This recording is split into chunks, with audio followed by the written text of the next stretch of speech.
What up, dudes? It's Gaz, and welcome back to the Warframe video. So, you can call this a review of the Angels of Zariman update, the launch experience, and we're 1 week in, so, you know, how it's feeling with hotfixes 1 week in. They finally claimed to have fixed the elevator eternal bug that was plaguing the game for a good week, so yeah, we can actually talk about that now, too. Before we get into it, make sure you're subbed to the channel and all that stuff. I appreciate all the support lately, guys. And if you don't agree with my opinion, I don't really care. This is my video, not your video. You're free to comment down below how you feel about my opinion, though. And let's get her started. So, just for the purpose of your sanity and my sanity, we're going to make this video have a special structure to it. So I'm going to start off with the things that, you know, might not be easily apparent to someone outside looking in that has been affecting this update quite a lot. And then we're also going to take the reverse version of my top 5 reasons Angels of Zariman will be the best update ever video.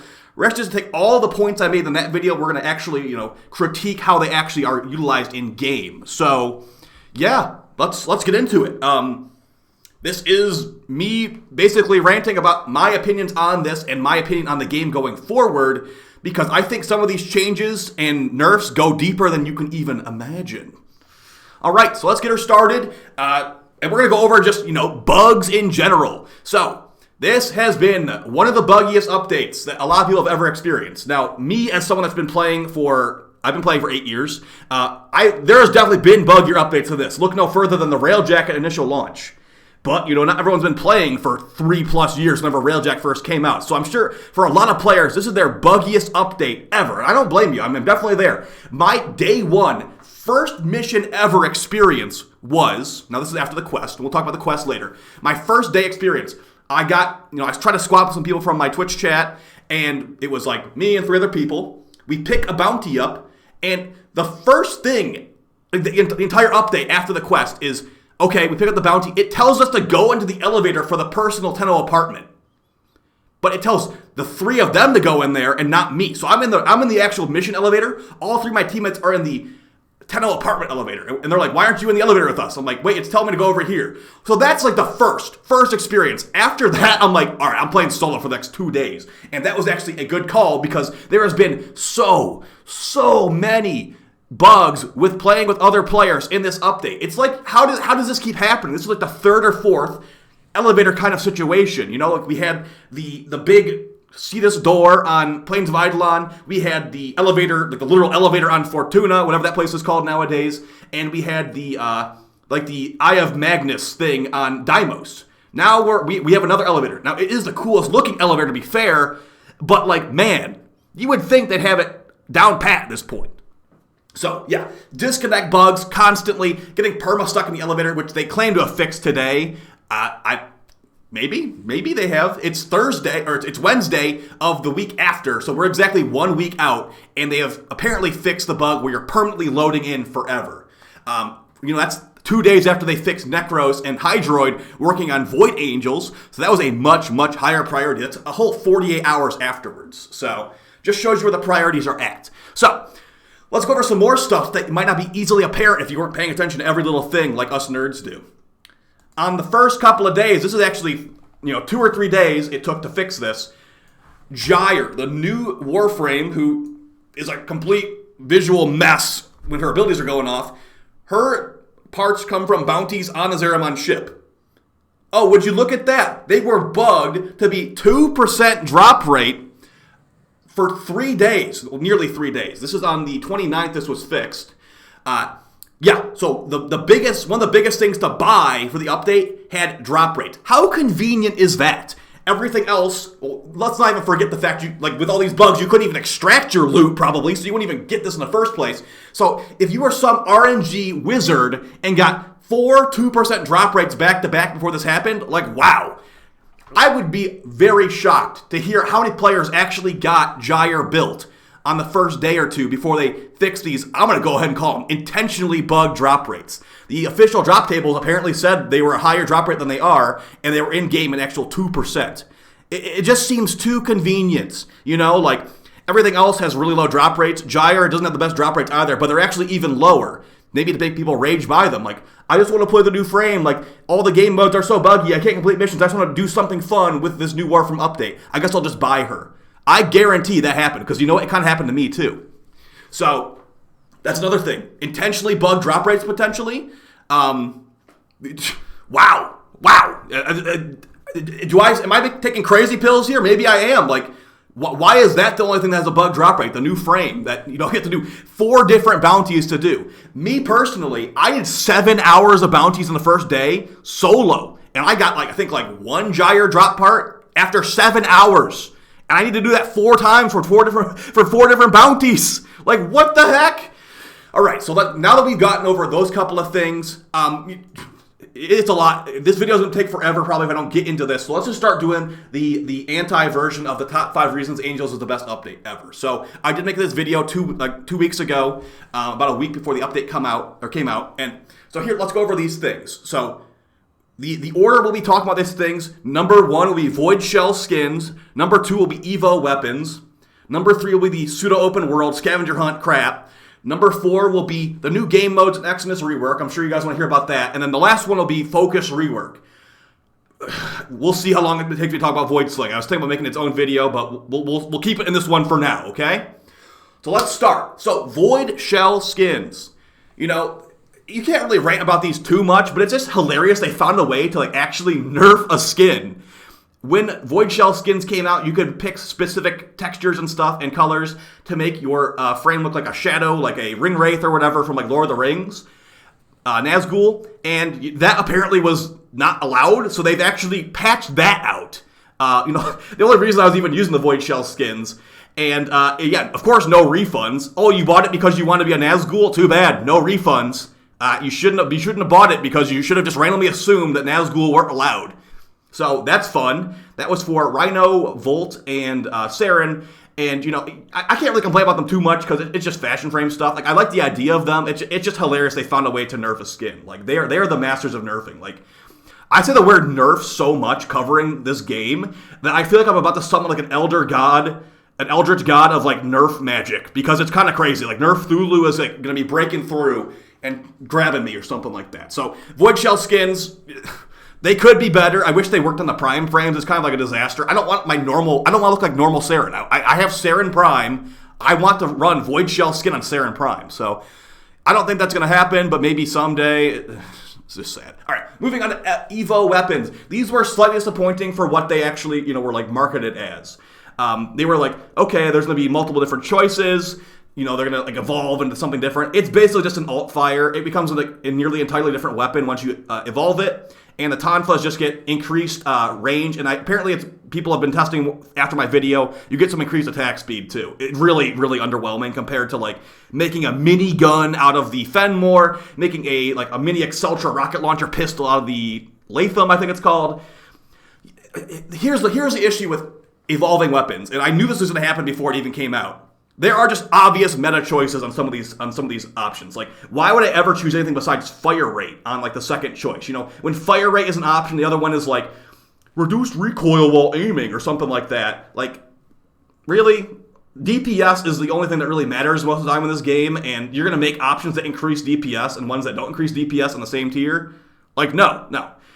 So I feel like those Evo weapons could definitely use, some new options. I think it's a cool idea, but like most things in this game, a cool idea that isn't implemented properly. I can't really complain about Evo weapons too much, though. So, moving on to something I actually can complain about, we got the pseudo-open world, a.k.a. the Zariman ship. So, I'm just staggered. I'm honestly staggered at the fact that I even thought of this. So, and this is gonna start bleeding into other things I'm gonna be talking about in the video too. So, the Zariman ship. The new syndicate, what you're supposed to do here is there's these things called Void Plume quills and Void Plume, a bunch of stuff. What you're going to be needing to do here for these Void Plume quills is you actually need to, it's a syndicate Medallion Hunt. So you're going to go into these missions and you're going to go hunt down these quills. Some of them drop at the end from bounties, but there's different tiers, and specifically the Void Plume crest, which is considered the rarest one. Also, here's me hitting rank 5, not getting any good options. I'm not even going to talk about that. So you need Void Plume crest to hit rank 3. And the only way to get those is either a drop from a tier 3 bounty, which, by the way, I did hours and hours of those, got 2. After 8 hours of bounties, got 2 Void Plume crests from doing bounties. So what you're going to be doing is you're going to be actually, going through the missions. They're like syndicate medallions. You ever did those missions for like New Loka or whatever? You're hunting down medallions. That is the actual, that is part of the focus of this update. Yes, I'm not even joking. Like, it's almost as weird and strange as them turning Fortuna into a skate park. It's like, why even go on this tangent? And you'd think they learned their lesson. As I said, I'm a long-term player. When Daimo's Open World came out, there was a lot of community outcry about being forced to do animal hunting conservation. It was actually a requirement to hit, I think, like rank 2 or rank 3. They did the same thing here. You are forced to engage with the Scavenger Hunt content to hit rank 3, which I believe unlocks certain of the Incarnon weapons and things of that nature. I'm just telling you right now, rank 5 does not seem worth it yet. I have not unlocked the back room for the Tenno apartment, but you know, I'm not really expecting a Void Dragon raid boss fight back there, if you catch my drift. So yeah, that's really crappy. And moving on from that, you know, DE not learning their lesson as far as, you know, forcing players to do content that is not really combat focused. Let's just say how it is. I'm here to kill enemies, and I'm not here to ride K-Drives or Scavenger Hunt, like straight up. Like you can go ahead and just throw any ideas like that right into the dumpster, DE, because I don't play this game for fishing. I don't play it for mining. I don't play it for K-driving. This is a kill enemies game to me, and I feel like for the vast majority of players, it also is as well. Yeah, this should honestly be the last time this ever happens. Deviri is like the last straw for that kind of stuff. I really hope they don't make a blunder like horse raising or something like that in gardening, but you know it's about to happen anyway, so why are we even wasting our time talking? All right, so moving on to the new game modes. I could go on about the open world even more, guys. It's just like, I don't want to be here all day. Like, there is lots and lots of problems, and we have a lot more to talk about than just the Scavenger Hunt crap. So, as far as the next one, the new game modes and Eximus rework, these are technically separate, but we'll talk about them near the same time. So, 3 new game modes. We got Void Cascade, which I think is the most fun. It's going to require you to use your operator and your Warframe for some big DPS on these Thrax enemies. We've also got Void Flood, which is really boring, honestly. It's like, pick up these orbs and bring them to the orb gatherer thing, and then, you know, like, kill some enemies, I guess, and then, yeah, just keep doing that over and over again. And we got Void Armageddon, which is a gigantic, over-designed mess that, honestly, should have just been like a raid encounter and not an actual game mode. I did Void Armageddon yesterday just before this video to test out, like, how it is. You're looking at about 25 minutes for Rotation C, and it's just defense with turrets that don't even do anything. So, yeah, Void Armageddon probably doesn't need to exist, like I said. Void Flood is boring, in my opinion, but, you know, I need to play it some more. And Void Cascade, good game mode. But here's the problem here. We've been talking about these bugs and the unplayable state of a lot of this update. I can't even begin on how buggy these game modes have been. I didn't play Void Armageddon until yesterday for a reason. You name it, it would bug out. Void Angel unkillable. You know, waves not spawn, enemies not spawning, instant fail of mission. You're not getting rewards for completing it. What else? You know, like, clients not getting rewards.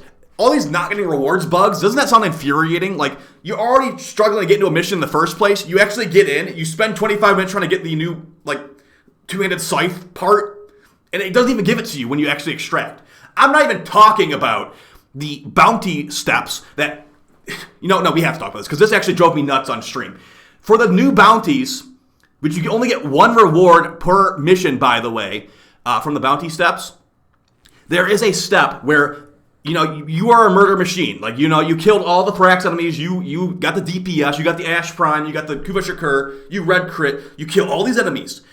But these bounties will not let you extract until you find a little golden key. That's one of the requirements you can do. But there's other things too. Let's say, kill 40 enemies with the operator. Well, you know, a lot of the times, there's no enemies to kill as the operator because it's an exterminate, you already killed everybody, or something like that. I don't think that one can pop up, but, like, you get what I'm saying. There's, like, these little, they're supposed to be bonus objectives, but they're not actually bonus. They're actually required of you. And in these new game modes, specifically Void Cascade, the timer is constantly going up. And if the timer gets to 100, you fail the mission. Well, you're allowed to extract usually, but in the bounty, if you don't find that golden key by the time that you're completed, you fail the bounty and just wasted all your time. Whoever decided to make scavenger hunting a golden key part of the required parts of the bounties, what is wrong with you? Like, seriously. Are you the guy that designed K drives? Because this is actually bad. No one plays the game, the Scavenger Hunt. I mean, you might like it, but is this a Scavenger Hunt game for you? It's not. It's not. And the fact that it's forced on you is just disgusting. Remove the golden key bounty requirement and void Cascade, Flood, and Armageddon, please. I know that you can, usually the key is easy to find, but we're talking about launch experience, guys. During the launch, the key would just not even spawn a lot of the time. And you know what? The Void Cascade timer is a little bit unthankful. Not like, you don't have much wiggle room is what I'm trying to say. So, taking a detour to go fight a Void Angel that you're required to fight, or to go do, find the golden key that hopefully spawn, there's quite a high possibility that you would fail. Especially if you're solo, which you're pretty much forced to play solo for the first couple days of how buggy it was. So, yeah, a disaster to say the least. A big mess to say the most. I don't even know what to say. I don't even know what to say. I can't believe they do this. Like, at least it's not as bad as K drives, right? Like, K drives are like the worst thing imaginable to me. And this is, at least you get rep, I guess, from picking up medallions. But finding the golden key is just infuriating. So I really hope they remove that. So that's enough for the open world. Let's talk about the Xmas rework now. So I did want to give this a whole week before I talked about this. And what basically happened is that Xmas are, more noticeable enemies. They are immune to CC while they have an over health thing active, which is like basically makes them a lot tankier. You can just look at it like that. I at first was like, okay, well, CC had to die to make the game more challenging. And I still kind of stand by that statement. But I feel like it's a little bit too harsh in some of these CC frames, personally. I don't even know what Limbo players are doing right now. I guess you just hide in the Rift and wait until you can rolling guard invincibility spam before you kill the Xmas. It's pretty bad. I don't really mind the increase in difficulty at all. Actually, I enjoy the increase of difficulty, and the fact that they're already nerfing down the spawn rates because of complainers is kind of bumming me out. But at the same time, there's lots of different players that play this game. I mean, we're literally nerfing down the MR27 test because they think it's too hard. So, Crybaby MR27s is also a thing, which I can't even imagine, but apparently that is a thing. So, let's try to be reasonable here. It's not everyone's a DPS god that watches, DPS guides and all that kind of stuff. So, yeah, but what I would actually recommend is maybe something that, they resist CC. They'll get stunned for half a second when you Vauban Vortex them. They'll stumble. They won't take a full stun from the Vauban Vortex, but they'll take an impact proc that knocks them around. Something like that. Doesn't make them useless. Doesn't make them just walking right into your CC and insta-killing you. It's a good middle ground. Now, I don't think they need to be nerfed personally, but it does really reduce the choices you can have in long endurance runs, in my opinion. It's also since these guys, I will go ahead and say they are pretty tanky sometimes. It's pushing a DPS frame meta and invisibility frame meta even harder than before, because that already was the meta for endurance. But imagine bringing like I said, Vauban. What is Vauban doing? The Xmas spawn rate goes up over time, and Vauban's Vortex is it's mostly what he has. I'm not a big Vauban player, but when I play Vauban, that's all I do pretty much. So I'm not even thinking about bringing Vauban to endurance anymore. So that's something that they could definitely, think of. I'm sure there's plenty of feedback out there on this. So, it's just kind of a mess. And it makes Magus Lockdown nerfed. We'll talk about the focus stuff in a second. It just makes lots of things a lot less useful than they used to be. And I actually do enjoy the visual effects mess that they create. It's just, some people don't. It gets kind of crazy. I'm sure, it's hard to see what's going on. I agree. This is a very visually busy game, and especially another thing about this update and this new tile set. Look at my screen. Somebody picked up a Void Plume Vein. Now that icon's on my screen until I pick it up or something like that. It's so visually busy. It's you're trying to make this a mobile game. By the way, that's going to be part of the next discussion. Is they're trying to make this a mobile game. And you want all of this stuff on your screen for a mobile game? This looks like a Ubisoft open world UI here, the meme version people made for Elden Ring when that came out, and Ubisoft devs were complaining about it. It's a big visual clutter, and they might want to tone that down potentially if you're trying to make this a mobile game. So, which they are, by the way. All right, so that's enough talk about that. I know there's plenty I'm missing, guys, and we're actually going to do a community poll. We're going to go over some of the comments here at the end too. So the final thing the final point, at least for this video, until we make another rant video in like 2 days, which might actually happen, is the focus rework and void sling. And I've got, get your tinfoil hats on right now because we got some theories. All right, so void sling specifically, technically also with focus changes, void sling feels like garbage. It does. Like I said, long-term player here, got lots of muscle memory down for void dash, which is what it used to be before. And, you know, I'm not resistant to change. I want to try it out. I gave it a whole week. And, you know, I think it has some merits. But here's the problem. I don't dislike void sling. I dislike void sling as a replacement to void dash. Okay? And they have already come out and said they're not bringing back void dash.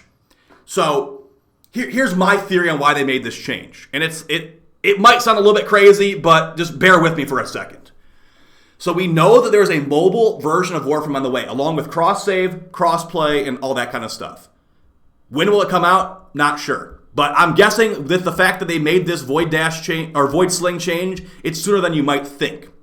So, if you think about how much movement control we had over void dash before, it was like, you know, we could void dash backwards, forwards, to the left, to the right. Now, void sling is only one direction forwards. It really feels like a mobile game to me. I personally feel like void dash died for the mobile version of the game, which, if that's the case, is basically singing doom for this game to me. I don't want to make any concessions or any, like, you know, I don't want to surrender anything due to the mobile version of the game. That should not be holding back the actual version of the game, you know, console, PC, that kind of stuff.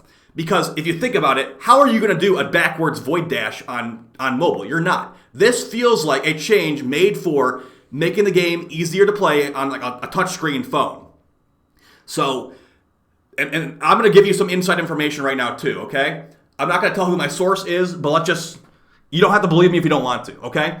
When DE was being bought out by Tencent, there was a discussion that was had. The discussion was, we only want you if you can get this on mobile. And we also want cross-play and cross-save too. DE initially said, we cannot do that. Tencent said, how much money to make that happen? And then DE said we can make that happen, okay? That's why it seems so shaky whenever they talk about cross-save and cross-play. That's why it kind of is, you know, it feels like the direction of the game is like, they're dumbing it down. I like the focus changes. I like the new, like, you know, Matarai and Unairu and stuff like that. But Void Dash, it's just a sore thumb. It's like, why did Void Dash have to die for Void Sling? I personally feel like, and here's a solution that everyone potentially could be happy about. If you're playing the mobile version of the game in the future, you are forced to run Void Sling. It's slower, it's just slower. You can only go in one direction. I'm wondering, now this is just an idea. I wonder if DE can make it where the actual version of the game, the not mobile version, you know, console, PC, whatever, has an option to toggle between the two.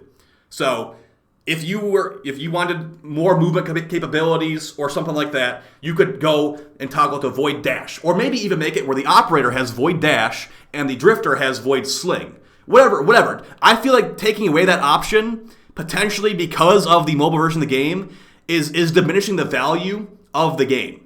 You can't say it's just like a terrible thing, because a lot of people do feel like it's a terrible thing. But I wouldn't dislike it if I had the option of Void Dash as well. Maybe I'd even switch to it sometimes just to like feel like Spider-Man, because you're basically Spider-Man when you use it. So yeah, I don't feel like we should make any more concessions here for the mobile version. I'm expecting the mobile version to be like shown or released around this year sometime. Along with, they said cross-save was happening. When's the last time they talked about it? So I'm guessing cross-save, cross-play, going to be coming out with the same update, hopefully with like a big raid or something like that, because that would probably bring people back, right? Cross-play and a raid in the same update, with also the mobile version. You know, a lot of people say this already is a mobile game, which, you know, with all the timers and stuff, can you really blame them? So, yeah, let's go over, that's my theory. I feel like Void Dash and Void Sling changed because of mobile. That's my personal opinion with the inside information I have about the acquisition of Tencent and all that stuff. So, Is that potentially wrong? Maybe. Is it potentially right? Yes, also maybe that. And I'm not going to put too much stock into it, but that's my current theory. But as far as like Void Sling itself, I don't like it. After testing it for a week, I definitely get stuck on things a lot. I feel like the indicator is bad. I feel like the speed of it is bad compared to before. I miss Void Dash. I like going back and forth. I feel like I mastered the movement of Void Dash over these years, and that mastery actually is very limited. I feel like the skill ceiling potential, I guess I'd call it, of Void Sling is much lower than the skill ceiling potential of Void Dash by a lot.